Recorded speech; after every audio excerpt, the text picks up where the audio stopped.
வாழ்க்கையில் வர முடியாத சூழ்நிலை. நீ கோச்சிக்காதம்மா, இவெல்லாம் இருக்காங்க, மற்றவங்க தான் இருக்காங்க, நீ கவலைப்படாதனால சரி வந்து அந்த அரசியல் கொஞ்சம் பண்ணிட்டேன். நீங்களும் நல்லபடியாக பல்லாண்டு காலம் எல்லாரும் நல்லபடியாக இருக்கணும், நோய் நொடி இல்லாமல்.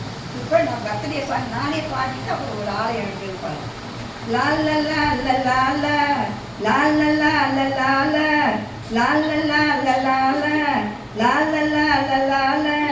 நீண்ட நீண்ட காலம் நான் நீடு வாழ வேண்டும், வானம் தீண்டும் தூரம் நான் வளர்ந்து வாழ வேண்டும். அன்பு வேண்டும், அறிவு வேண்டும், பண்பு வேண்டும், பரிவு வேண்டும். எட்டு திக்கு புகழ வேண்டும், எடுத்துக்காட்டு ஆக வேண்டும். உலகம் பார்த்த எனது பேரை வீரத்தானே எழுத வேண்டும். சர்க்கரை தமிழள்ளி தாளாட்டு நான் சொல்லி வாழ்த்துகிறேன். பிறந்த நாள் வாழ்த்து